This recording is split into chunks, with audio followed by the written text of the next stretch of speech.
Neymar from the beginning of his senior career was the biggest talent at the time. For Neymar, the ball was simply under his spell. He had such ridiculously silky smooth dribbling that it would make whatever 180p highlight reel look like it was in 60 frames. He epitomized everything that was jogo bonito, and because of that, he became the poster boy of not only Brazil, but also YouTube comps. See, there's a theory that me and my friend have come up with over the last few years. It's kind of like Rule 34. If there's a song out there, it probably has been used in a Neymar compilation video. I'm serious, by the way. Here's one with Despacito, pretty normal, but also what about Gangnam Style? Oh, not weird enough for you? How about a random Nightcore song?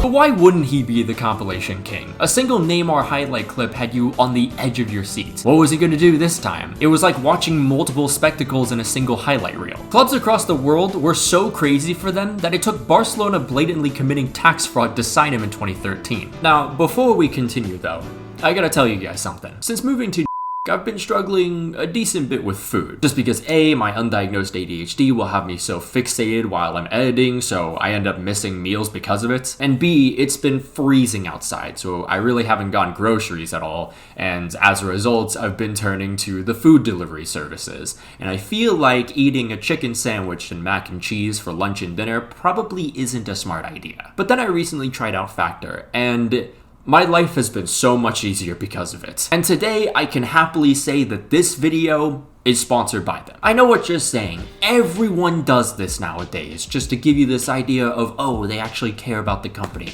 Listen, I have eaten these meals for the last 2 weeks. They have actually been lifesavers for me. These are chef-curated meals with the valuable factor of convenience. All I gotta do is take the Factor meal, put it in the microwave, and in minutes, it's done. I got something to eat. I don't gotta cook, I don't gotta clean. It is that simple. I'm doing meal prep, but saving tons of time so I can just go back to my editing flow in no time. If you have a specific diet, Factor also provides other meal plans including keto, protein plus, and vegetarian, along with others as well. If you're someone who wants more flexibility in their life, I would 100% recommend Factor. And today is your lucky day because if you click my link or use the code on screen, you'll get 50% off your first box plus free shipping. This also really helps support my channel, and I mean, not only are you helping me financially, you get some good meals too. I'd say that's like 9 trillion times a better deal than whatever Nico Harrison just pulled off. But once again, thank you Factor for sponsoring this video. Neymar's first season with the Catalans was mostly just adapting to the Spanish game. But once he got the hang of things, he was absolutely world class. In 2014-15, the first season of the Messi-Neymar-Suarez trio, the Brazilian helped the club win a treble. 2015-16, Neymar had 31 goals and 17 assists, and also helped Barcelona win a domestic double. His 2016-17 wasn't really as good as the previous seasons, but he did still help Barcelona win a domestic cup. This would end up being Neymar's last trophy with Barcelona, however, as in the 2017 offseason, he would express a need to leave. The main motive was that the Brazilian wanted to get out of Messi's shadow, and basically become his own man at his own club. And that club would be Paris Saint-Germain, who signed Neymar for a world record transfer fee of 222 million euros. However, Neymar did not exactly get what he wanted, because in the same transfer window, PSG also broke the bank to sign French prodigy Kylian Mbappe. The two formed a great partnership, but that was exactly what Neymar didn't want: to share the spotlight. It was also at this point that injuries really started to affect his consistency and overall impact. In his 6 seasons with the Parisians, he only played 20 or more games in half of them. He was also injured 20 different times, resulting in missing out on 119 total games. Now don't get me wrong, he was still a world beater at his best, but we just didn't see as much as expected from him. And Neymar really did not help his case with the many shenanigans he was up to. Dressing room beef with teammates, partying, and endorsing right-wing politicians just because he was in the tax bracket that would get a cut.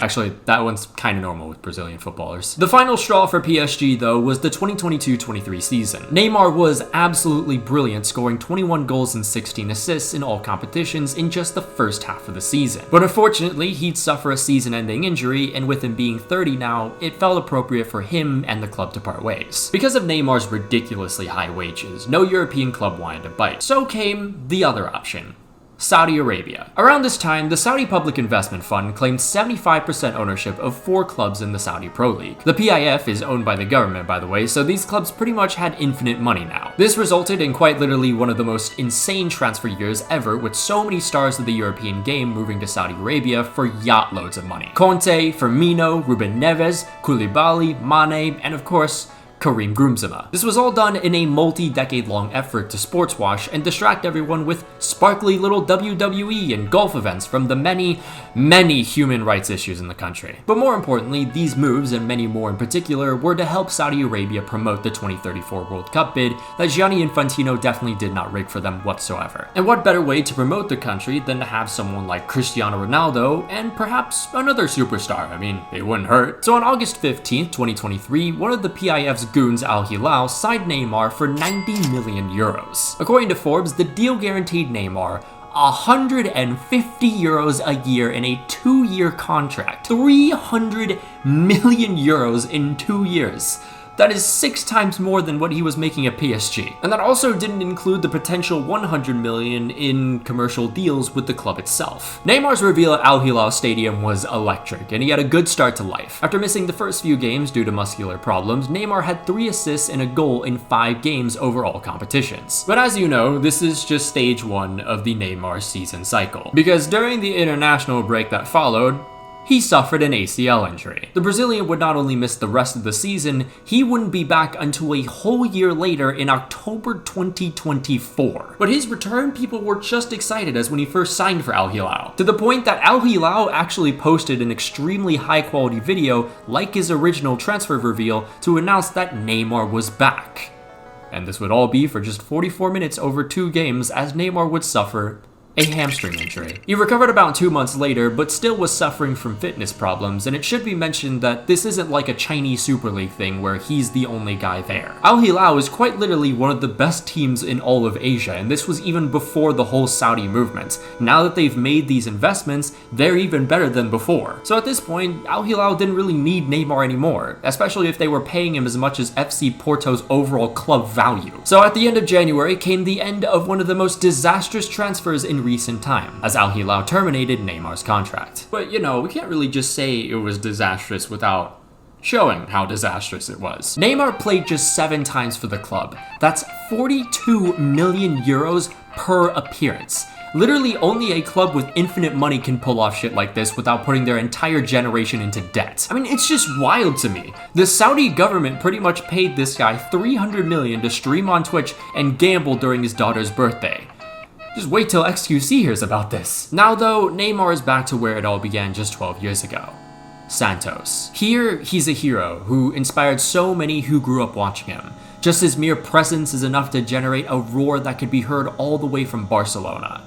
Also, just a side note, right? Never ask this guy for fashion sense. What the fuck is this? You look ridiculous in that outfit. Fashion tips with Maxwell real quick, okay? If you're gonna wear baggy jeans, you gotta also wear like an oversized t-shirt or something like that, right? Balance. It's always key here. But it is a bittersweet end, and one that probably came much sooner than we all expected. You wish he could have displayed more, but at the same time, you're just happy to see him return to his roots. I think there's a lot of criticisms towards Neymar that are extremely valid, and honestly, we could make a whole video just about that alone. But I think the conversation about his wasted potential can sometimes be just a little bit unfair, because this guy was phenomenal. At his peak, he was considered the 3rd best player behind Messi and Ronaldo, and that's where the problem lays. He was always behind these 2 gods hiding in human skin. Like, what really was this guy's ceiling? Did people really expect him to be just as good as these 2 players who dominated the sport for over a decade? Again, you can point to as many faults that kept him from being even better, and that's totally valid.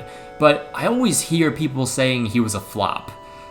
Do people know what a flop is? I read somewhere that Neymar probably wouldn't have had all of these expectations on him, especially for his country, had there been other talented Brazilians like him. And, I mean, yeah, I kind of see it, because Ronaldo had Rivaldo, Ronaldinho, Roberto Carlos, and Kaká. And there's been conversations about what could have been for him, but definitely not to the extent of Neymar. And I think that's just because Neymar at the time, when he was developing, was kind of seen as that new hope. the only hope for Brazil. I would say that Neymar was like the last pure Jogo Bonito player. And it really doesn't help that as the game continues to become more calculated and meticulous, his style and flair sticks out more and more as a sore thumb. It's only natural for him to be more prone to that type of criticism. Listen, if you want my thoughts on this, honestly, I'd have to dig more into this. I can't really give you much of a conclusion right now, and maybe that'll be for a future video.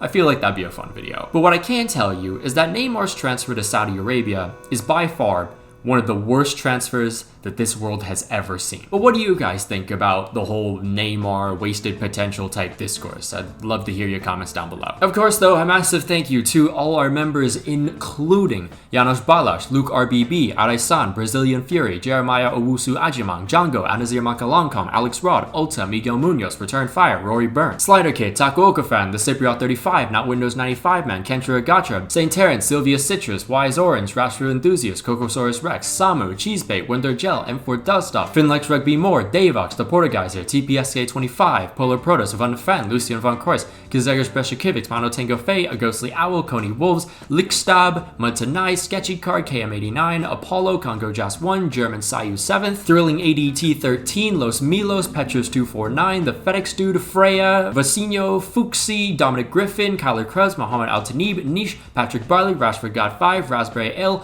An Unbroken Persona. If you'd like to become a member of the channel, there'll be a link down below and up in the annotations. You can follow me on Twitter if you want, follow my Instagram if you like, but more importantly, follow that Twitch because we're not too far away. Sunday, the Daytona 500 watch along live stream on my Twitch. Don't miss that shit. It's gonna be basically all day starting from noon, 5 p.m. GMT, whatever the hell. But until then, I'll see you guys.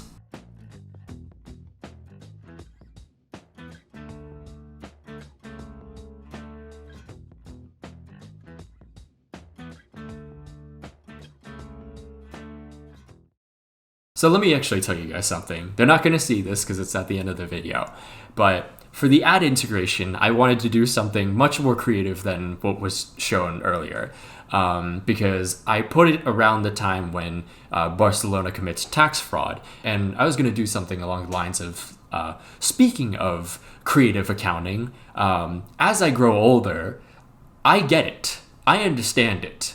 Because food is more expensive. I thought that was really funny, but I know for a fact, Factor would have not fucked with that. Anyways, goodbye.